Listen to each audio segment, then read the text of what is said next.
This is really powerful to flow through this process when we're talking about making a change, when it's more thrust upon you. And I'd say that there's 3 steps to this one. Everybody, Todd Jason here. And I'm wondering, do you ever struggle with making a big change in your life? Or does even the idea of a big transition looming in your life or your work or your careers cause a lot of stress and anxiety? Well, then get out a pen and paper and listen to this episode where Lauren Weinstein and I, who is and was my business partner, talk about the big change and transition that we have going on in our lives, because we have split up our business and we have ended doing our Untapped podcast together. And we've done so in a way that we both believe models the proper way, the easy way to flow through change and transitions. Look, we couldn't help ourselves. We're coaches, and we wanted to take our own coaching and share with you our process for flowing through a big life change. And I can tell you that it's gone really, really well, even when there's been tough decisions and tough realities to face around money and certain things that are business related. So we'd love for you to listen to the very specific guidelines that we give for how to flow through change. And I also want to let you know that I am personally continuing on with interviewing amazing people, and this podcast is just getting going. And also our membership program, which you'll hear us talk about, called Ascend, is still full on. So with that, I hope you truly enjoy what we have to share. We wanted to do this call to talk about transitions and change, because I actually do really believe that the way that we're going about this change and this transition is healthy and does model something that we can all learn from. Because it's easy to forget this, but the only constant we have in life is change. The only thing that you can count on in your life is that things are going to change. And it's funny how the human mind resists that.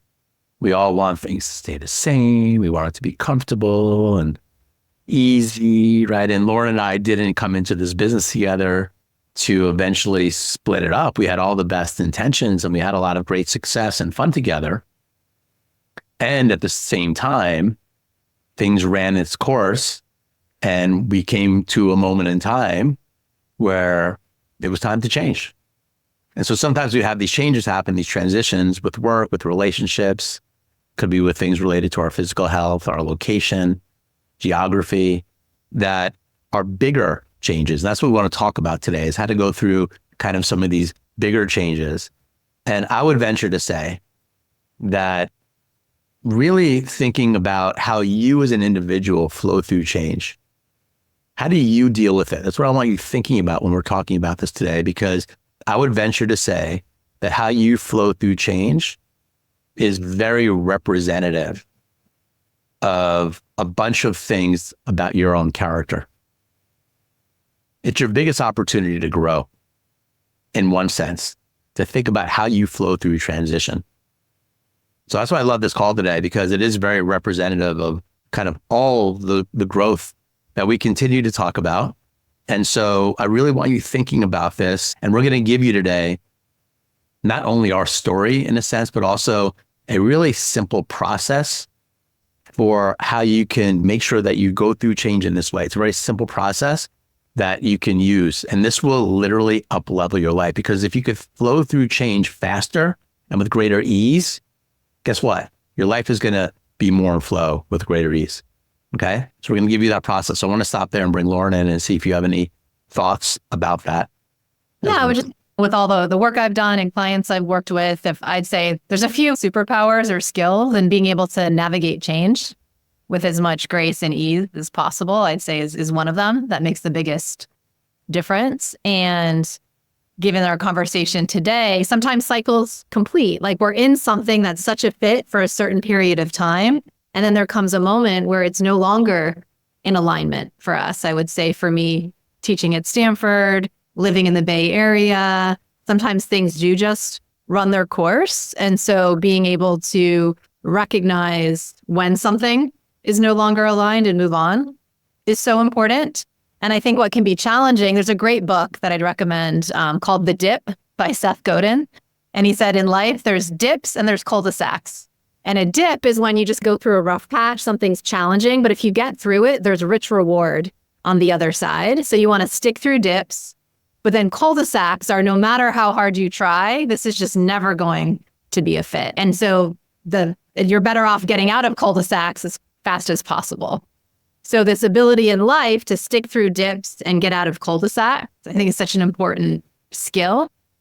And so sometimes what we're doing is no longer aligned, but sometimes we're in a situation where it doesn't make sense to move right now, but also let me change how I'm doing something, right? Even if I can't actually change who I'm working with or what I'm doing, how can I make my current situation as the best it can be, which is also a skill. So this ability to adapt and change is so important. And so that's what we want to talk about today, how to know when something's no longer aligned and then how to navigate that with ease and also how to accept, because we know we're talking about sometimes we're the initiators of change and sometimes we're on the receiving end of change. So when something happens outside of your control, the ability to be able to navigate that as best as possible, also a superpower. And so I would say like the last years, we've had so much change and disruption, but also I think the most successful people are able to alchemize that rather than resisting change. They almost use it as fuel and they're like, okay, what's next? How can I create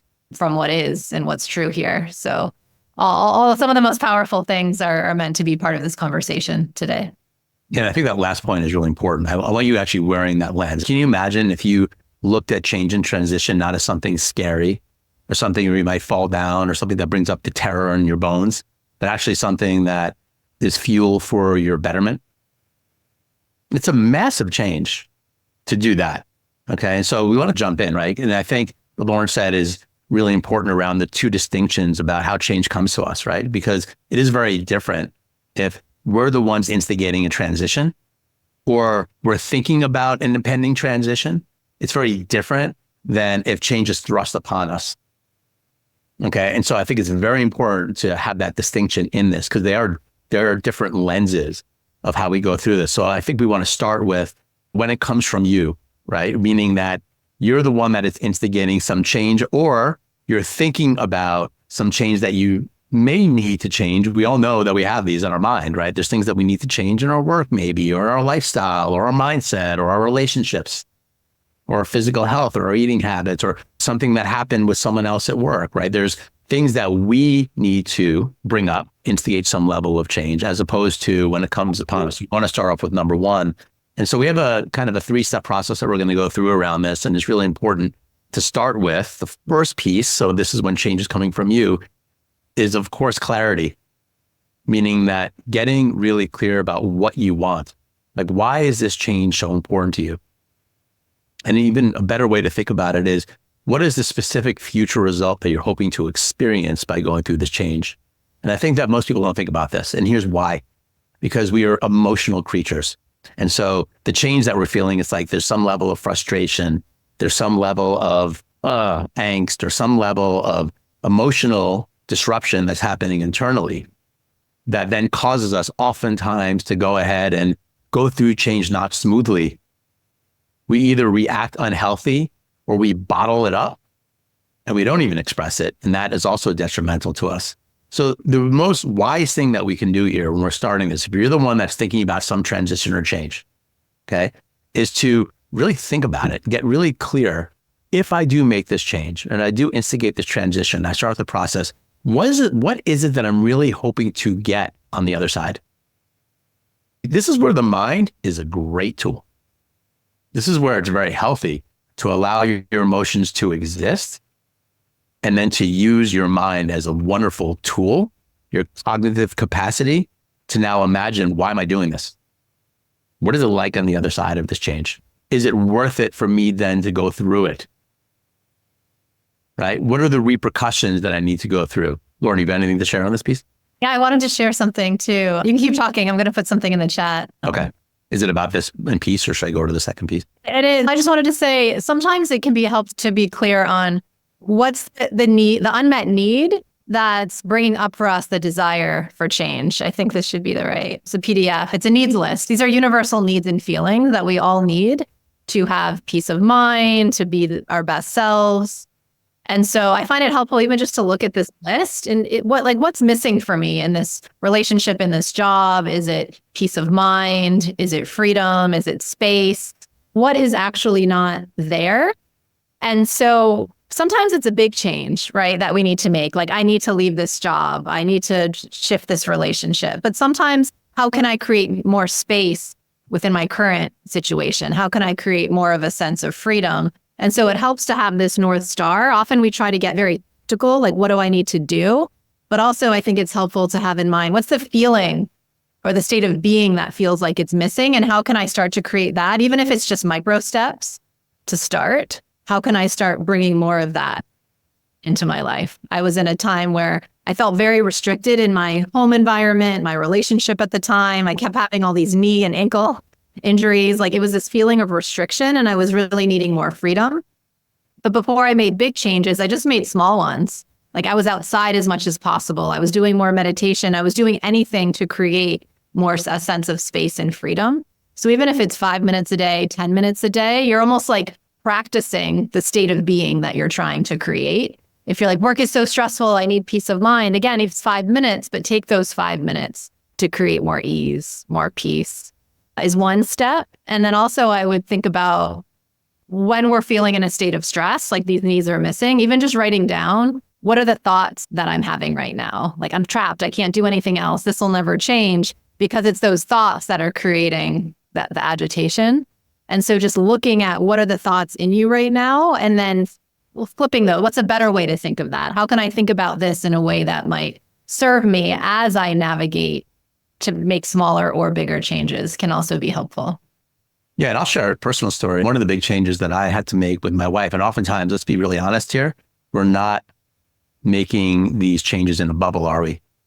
There's other people that are affected by these changes. My wife and I we met living in San Francisco.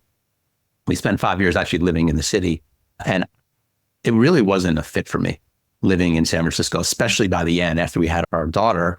It was really not a fit for me. And so I went through this process. So I've been using this very process, and it was very clear that the feelings that I was needing was more connection with nature, more ease, and more community.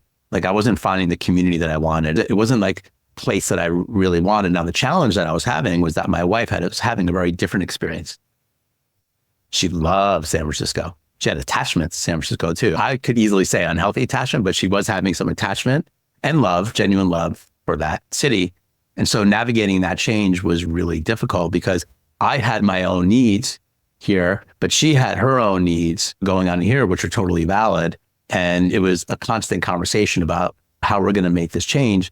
But I want to go on to the second point of this, where I did instigate the change, and we are now living in a different place. We're all living in LA, and it's, quite delightful, and we love it. She loves it too. It took her a little time to admit it, but she loves it.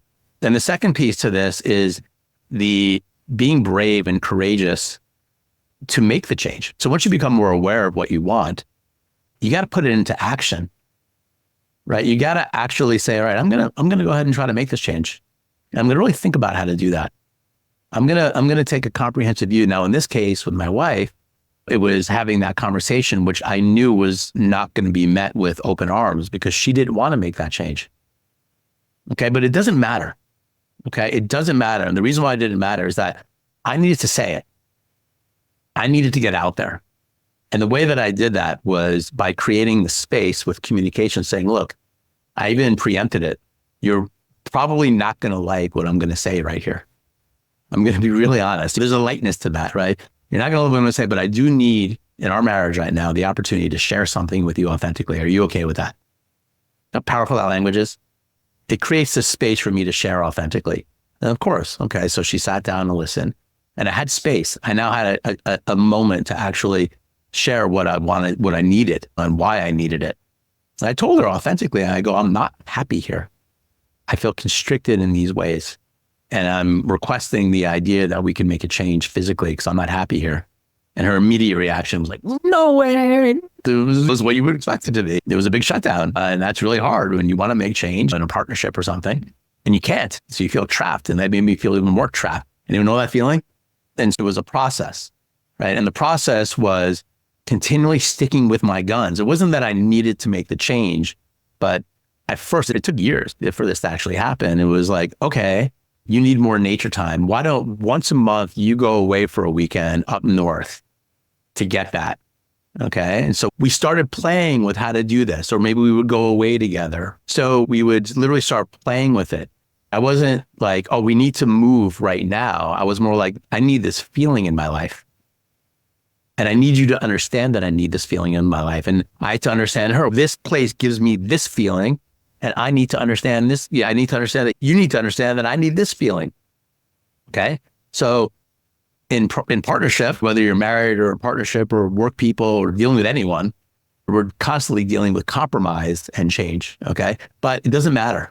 My point is that on this second point, you have to be fearless to express yourself authentically.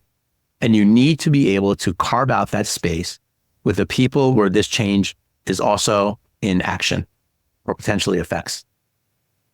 Most people will run away from that. They don't want to do it. They don't be confrontational, right? But this is all the communication stuff, right? You need to be able to be clear in your body and then express it in a way and be okay with the initial thing not going the way that you want.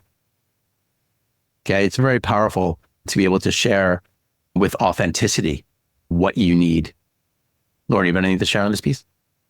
No, I think it's great. I think just also when something's not a fit, kind of wanting to rush it, but this idea of just sitting with it and just voicing it. And I think often we can feel something might be right, but we're afraid to express it because we're afraid the other person would get upset. When I was feeling that Ascend, this partnership wasn't aligned, but my fear was sharing that with Todd. And just like you said with your wife, it's like, how can we just be really honest? And the first step isn't really even about tangible change. It's so hard when we suppress and sit with something that's true. So even just to get it out and put it on the table and open up a discussion about it, I think is so powerful. And what you said was so disarming. Like, you might not like what I'm about to say, but I think it's important. I say it, and can I share something with you authentically? I think this is your superpower, very disarming conversations. But I think if something's not in alignment for you, it's also not in alignment for the other person. And so I think often on the receiving end, we can want to force something. But if it's just not in alignment, that's just what it is. So being able to accept that as well, and just starting with communication first, and then, okay, what does this mean? How do we navigate this? It doesn't have to mean the end of something, but it's just open up the conversation and figure out a way forward. And there's one pitfall I want to talk about right here. This is really important. I really want you to hear this because I made this mistake a lot with my wife in that situation, is we never, if we're talking about making a change or transition with others, we never use language like, oh, this is also going to be good for you because let them come to that conclusion. It's much more important for you to share authentically and have them have their own reaction, okay, to whatever that might be, because their reaction is going to be different than what you want it to be, most likely. It's super important, okay, to be able to let that person have their authentic reaction, because there's fear that we could be rocking the boat or upsetting them, or they may get angry or something. But it's really important to just share what you have to share and then let it go and let it land and be okay with whatever reaction they're going to have initially. Okay, that's real love, actually, is to actually be able to let them have their reaction. And guess what? Sometimes people are upset. Like I told you, my wife really was upset with that news. And I could have very easily, and I fell down this rabbit hole 100 times. This is so much better for you. All your friends are not even here any longer. All the things that you say you love about it are not even true. This is what I would do. Guess what? Anyone think that works? It does not work. Okay. That creates massive resistance and probably lost me a year of moving, to be honest, because I was literally trying to pound a square peg through a round hole. I was not allowing her to have her authentic expression. I wasn't allowing her to feel her own fear around it. I wasn't allowing her to actually feel the fear that her husband wasn't happy there. But if you allow them to feel that, it moves through faster. Self-awareness allows you to move through things faster. Like when you name it, tame it, as Lauren always says, you actually move through these things faster. So authentically share. Part of this is don't expect timelines, even though there could be timelines for change here. Okay, I get it. But when you're dealing with others, there may not be timelines. So I have to be patient. And I'm a very impatient person. If I make a decision on something, I want it really fast. I'm fire energy. And I'm ready to move. I could have moved like that. I could have that weekend when I first told her moves. That's not how my wife operates. Okay, it takes her much longer. So we have to understand that sometimes when dealing with others, change is not going to necessarily go by our timeline. But I want to get to the third point, which is closing loops. This is actually also really important when it comes to making a change and transition that most people don't really think about. Things can often remain in a gray area or ambiguous. It's just, we mention it, something happens, doesn't really happen or does happen, but there's still some emotional strings and chords there, or things aren't fully closed and moved on. For example, when we moved, we still had our storage unit up in San Francisco where it was requiring us to go back every month to do things. It was like this very gray, ambiguous zone where we eventually did move, but we were still tied and attached. And it was frustrating for me because I believe in closing loops, and I believe in once you make a decision around something and you make a transition and change, you go into that change with full vigor and excitement, right? As much as you can. And it's not leaving the past behind, but it's leaving the fear behind. Because you're committing to something new and you're pushing forward. And so close the loops, right? So once the change is made, do the things that you need to do quickly to fully move on and allow others to move on if others are involved. I think Laura and I are really now, in our transition, it's a lot about, okay, what are the things that we need to do? Because a business, a tactical, there's things we needed to do. And for me, I'm once I got the emotional, okay, and I'll share about that in a minute when we get to the other side, because I was a receiver of this in a sense. It's okay, cool. I get it. I'm there. Let's move forward. So that way you can be clean. I can be clean, and we can be two whole pieces moving on. So that's a superpower to be able to close loops. You know what I'm talking about, right? When you're not closing loops, things remain gray. You're up at night. You're not really sure. It's this lack of clarity. It's this lack of closing loops that causes this underlying feeling of stress and anxiety and that to me doesn't really need to exist. If we just fully make a change and we go into it with full vigor and a smile and we do whatever we need to do. Lauren's probably laughing. I was able to change our LLC. I was able to do things really fast. I'm all right, cool. I get it. Let's just move. Okay. Here's the list of things we need to do. Let's just plow through them. So that way it's not just hanging over our heads. What's the point of that? So I would say closing loops is another really powerful part of change that most people don't look at when they're talking about a transition. It's about the first two pieces. I need the self-awareness. I need to make the change. I need to communicate it.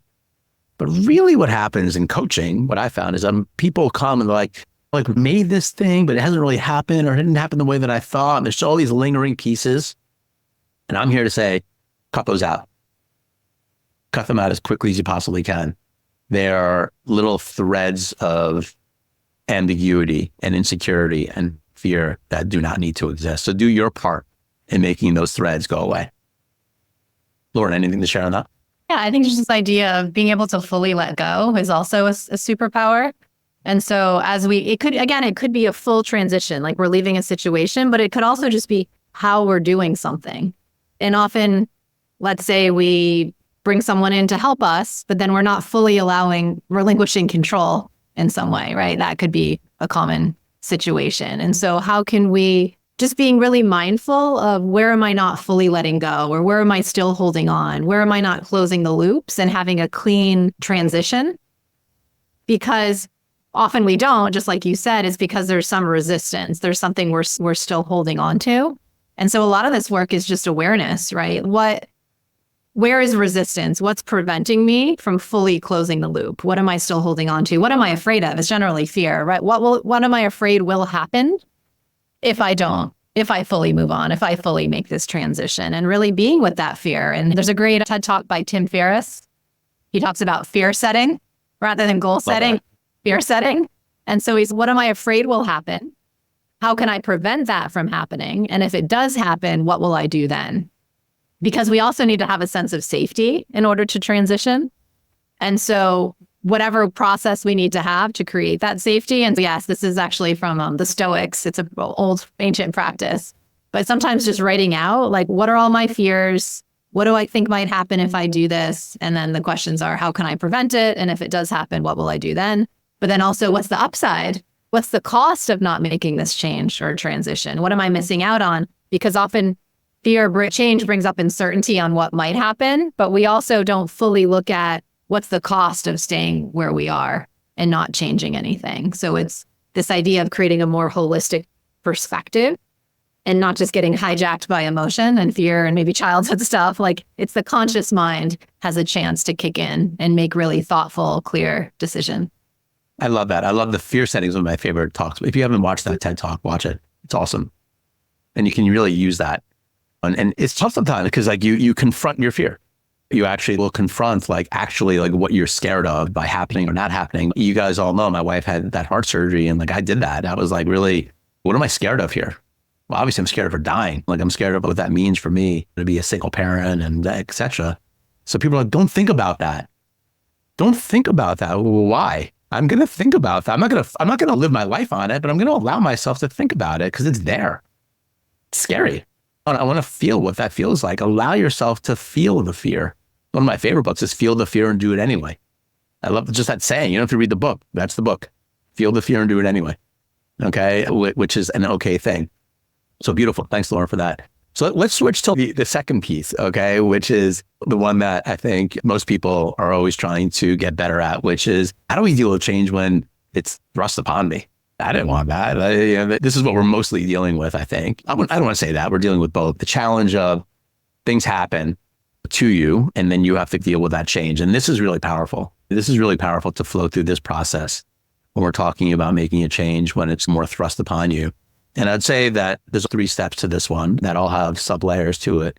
But the first piece to this is when change happens, and this is what most people probably don't do, is to give yourself the proper time and space to feel your own personal reaction. Okay? Meaning it's a moment in time that you can actually just pull back and allow yourself to feel. Okay? And allow yourself to feel whatever it is that you're feeling. Because oftentimes, if a change is thrust upon you, it's something that is going to cause a negative feeling or reaction, right? It could be fear. It could be anger. It could be like exasperation. It could be terror. It could be something, insecurity, right? It could be these unknown negative feelings that are thrust upon that part of us immediately wants to cover up and just not deal with.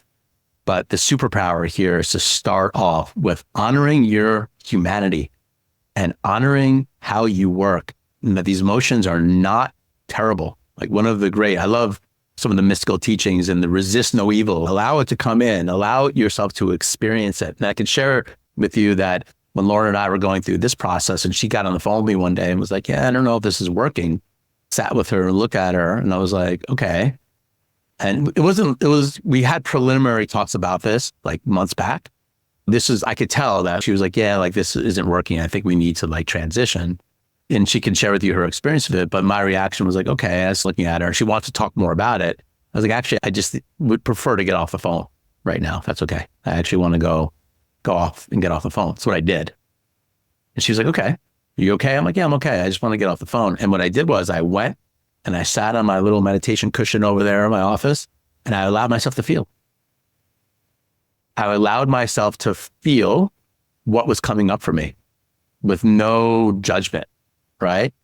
And it was amazing because I allowed myself to really feel it. And I'm telling you that when you do this process and you get in the practice of allowing yourself to feel from change and transition or what others people are doing to you or situations that happen, you move through the process faster. And I moved to step 2, which I'm going to get to in a minute, really fast. Probably faster than I've ever gotten there from anything that would be considered a big life change. It is. It's okay. You start a business with somebody, you work with them for over a year daily, and then all of a sudden we're not doing that any longer. That's a big change.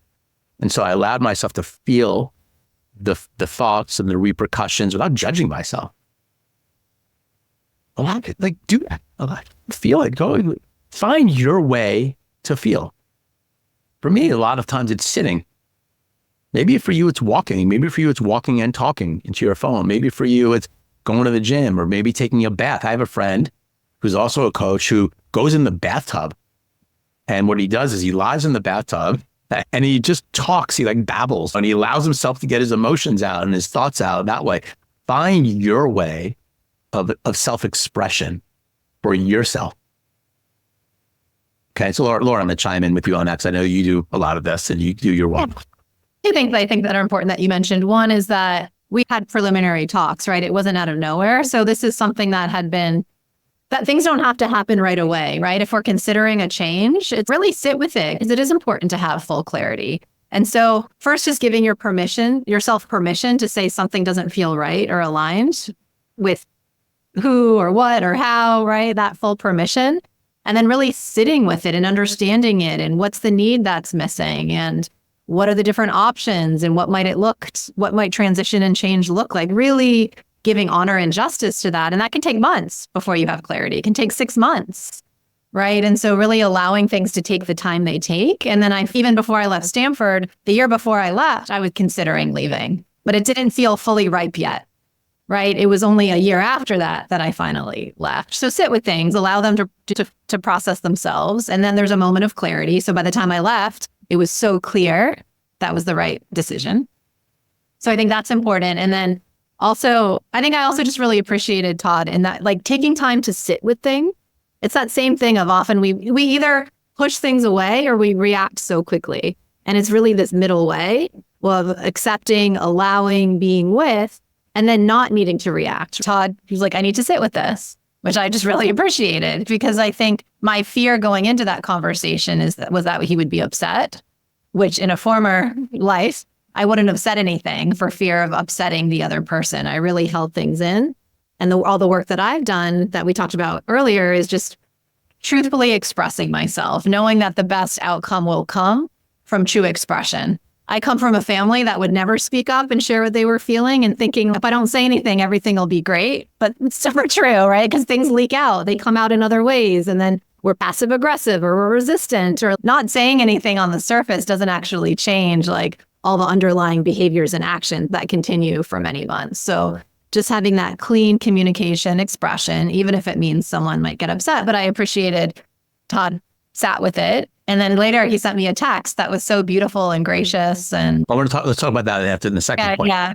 But I think, but I just meaning, I think this idea too, if it's not in alignment for someone else, it's not in alignment for me. And so that full acceptance, because I think it's easy in let's say a romantic relationship, a business partnership, a job, thinking of if someone's saying it isn't working, like we can so easily take that personally, like it's something about me, it brings up shame.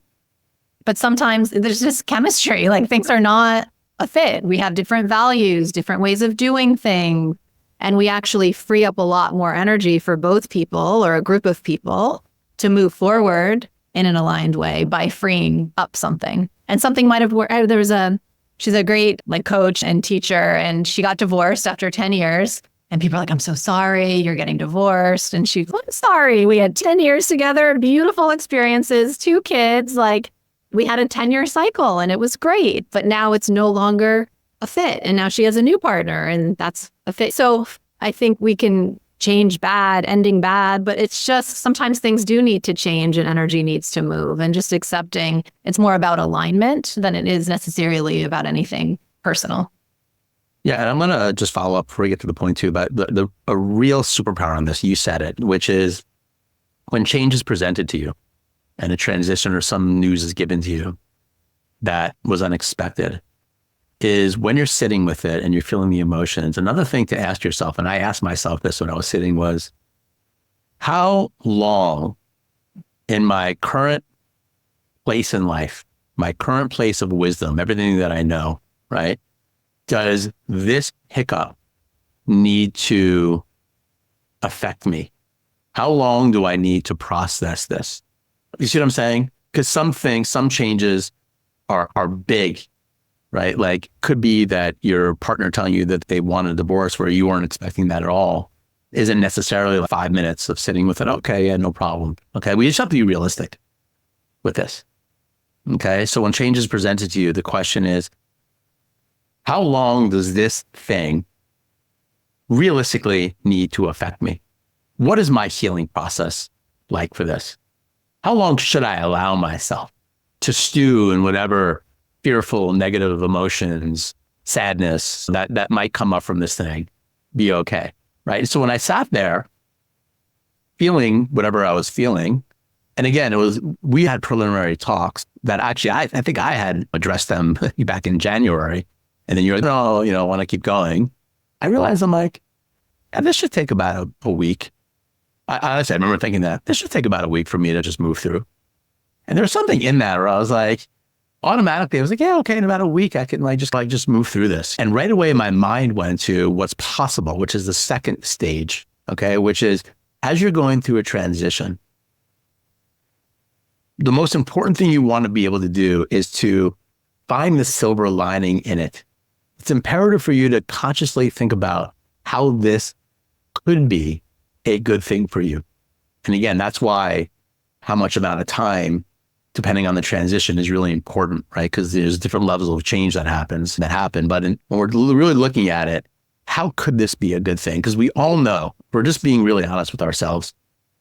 How many things in your life can you look at that you thought was bad news or some change happening upon you that ended up being a good thing?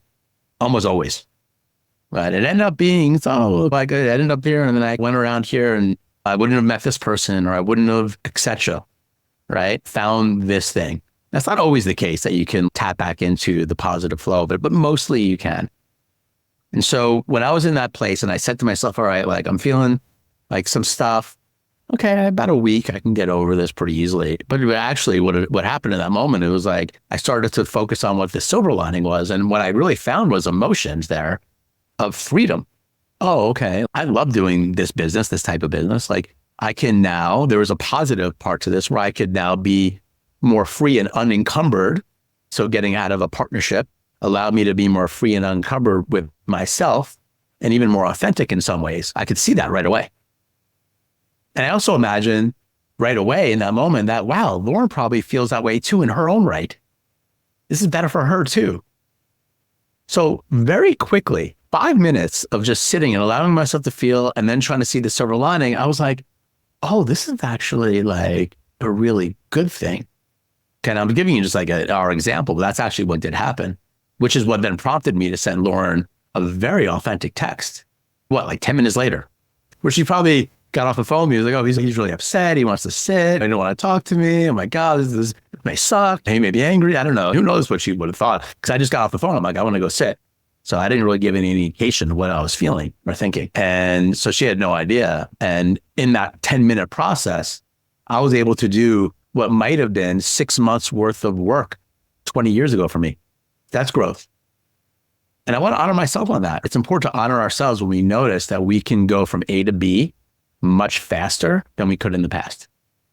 That's a testament to this conversation, this work that we're all doing together.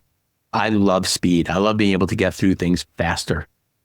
That means that my realizations about new things come faster, that my creative endeavors come online faster, that my relationships become richer and more present. So see the silver lining as much as you can. And here's the litmus test, right? Because you could be doing the first part, like feeling your emotions. And then you want to ask yourself, can I see how this is positive? And you'll know. You'll partly be like, nope, you're not ready to go there yet. Fine. Totally okay. Allow yourself to feel your emotion. Allow yourself to feel your emotion. When I'm telling you, put that intention there. There is something wonderful about this change and transition. There is something really great that can happen out of this that is actually good news for you. Okay? And so constantly ask yourself that. And guess what's going to happen is you're going to catch it. You're going to see, it might be this tiny little thread. Oh yeah, this is good. It'll allow me to do X, Y, Z. It'll allow me to do X, Y, Z. Something at work, something in a relationship. So it'll allow me to do whatever it is. Catch that glimpse and fan it. Be like, okay, there's more there. There's more good there. There's more good there. Because what we want to do is be able to move very quickly away from the fear-filled, negative thinking over to the possibility. And why? Why would we want to do that? Because this life is short, guys. Life is short.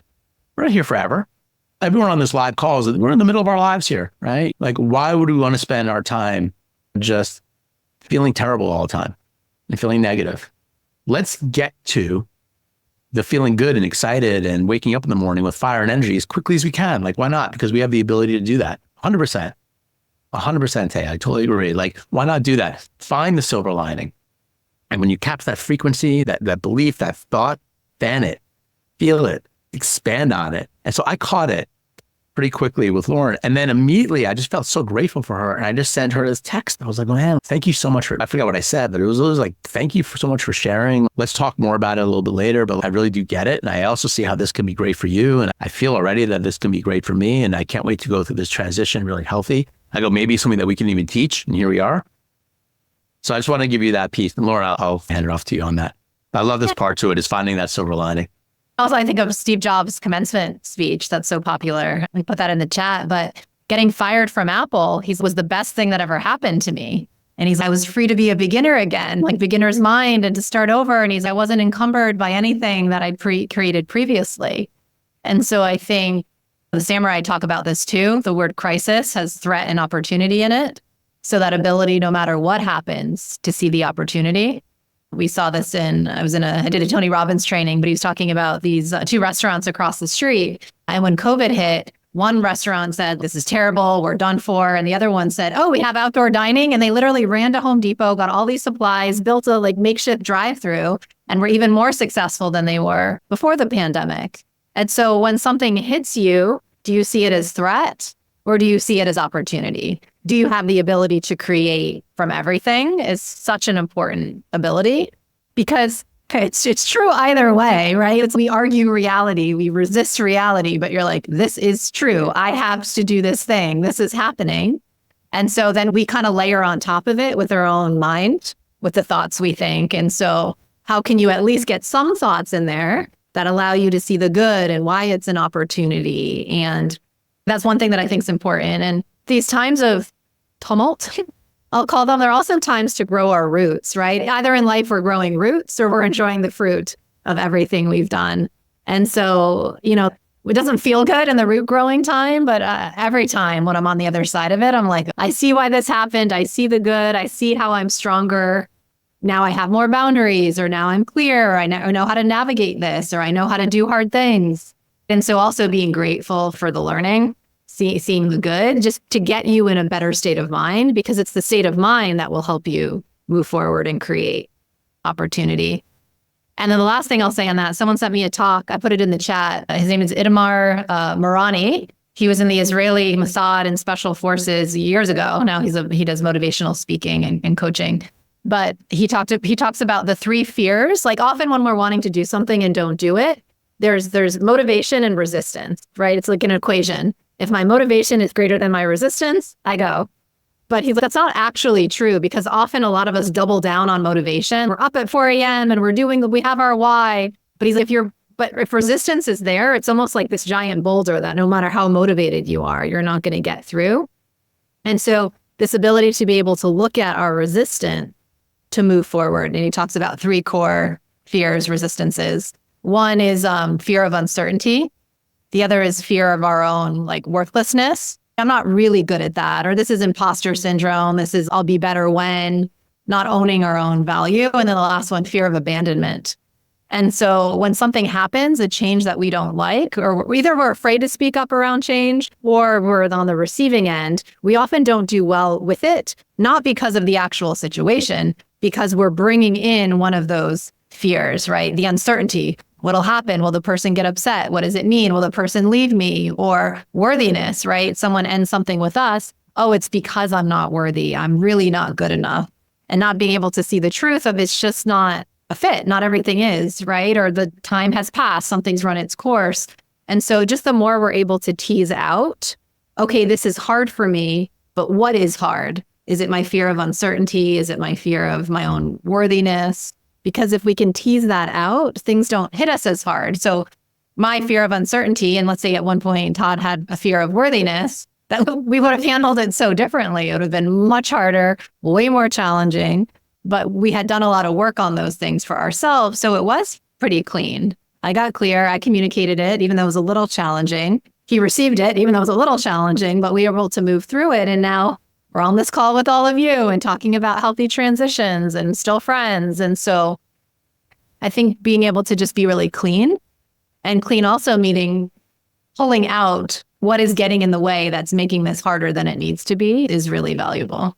Yeah, I love that. And that's when I get to the best piece of it, which we've touched on, but it's It's the superpower of superpowers to me, which is developing empathy, right? Really developing empathy and the understanding that, everyone that's in your life and every situation that you have in your life, they're almost like characters being played out from the perception of your own thinking in your own mind. This is just the truth.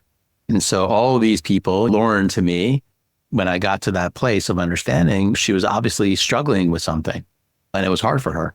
And it was better for her to make a change and transition as it related to me.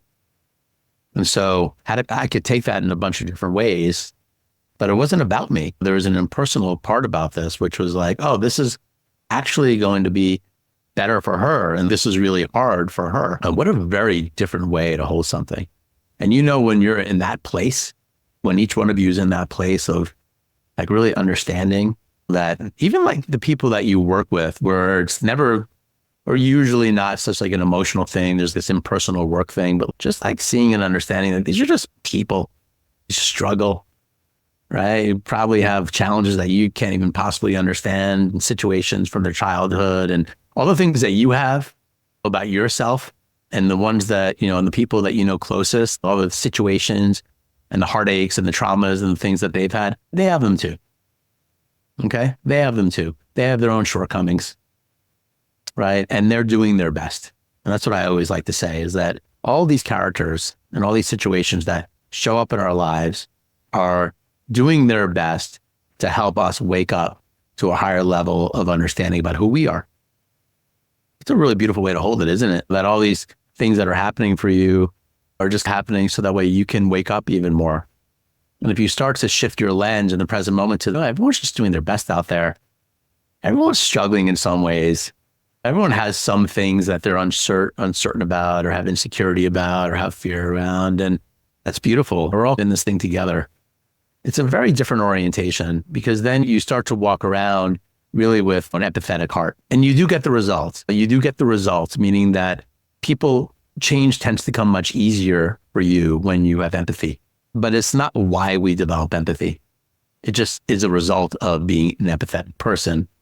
We tend to live more in flow, because we're just resonating with the way that human beings operate, which is we're all in this life and it's all somewhat pretty random and we're all trying our best. We don't really understand why we're here, to be honest. Like we're just doing our best and we take it very seriously. But if we put that aside for a moment, we just see other people in the same way that we can often hold ourselves and our loved ones, it really changes it. So I felt that with Lauren. I was like, oh man, she's amazing. And this is hard for her. And like with my wife, Alex, living in San Francisco, like when I got to the place of empathy, of understanding her love for San Francisco, that I was fighting at first. And then I realized, man, living in this city represented her freedom. It was her dream to go from living in this little town in the south part of France to living in San Francisco. And she made it happen. And now I'm coming in with my own thing, my own reasons for change, and kind of squashing that incredible dream and lived dream that she had for so many years. Very different perspective of how I would then talk to her. When I got that, that's when we moved. Meaning when I was able to connect with her at the level of the heart and be like, wow, I didn't realize this at first. And maybe it took me a year to say this, but I see how me saying that I have a need to change and move is really hard for you. And not just saying the words, but like understanding that was actually really shaking her up in reasons that, I couldn't understand. I was like, and once she like saw that and understood that like I connected with her at that level, then she was able to really see me like, wow, yeah, I get that. I'm really sorry that this is hard for you. I wish you loved it more. I wish it was so much in flow. I'm like, yeah, like I do too. Like I don't want to be unhappy. And I don't want you to feel like your husband is unhappy, right? It gets to this level of like just truth between two people. And that's where we get into making healthy changes. And sometimes it's so easy. It's so easy just to be able to like, just really see people and understand that they're also dealing with their own stuff. But it's that key that allows us to share authentically and also just move the needle and make these changes, whether they're thrust upon us or they're our own doing. So I'll give you that. The empathy piece to me is just always, it's the bedrock of almost every wisdom tradition, spiritual practice is always empathy. It's always empathy. The golden rule in the Bible, there's what the huge Bible. It's like the basis of so much Western religion. There's one golden rule: do unto others as you'd want to have done to yourself. Why? Because it's about developing empathy. It's what it is. And I believe in that, right? So walk around with that lens when you're in a transition.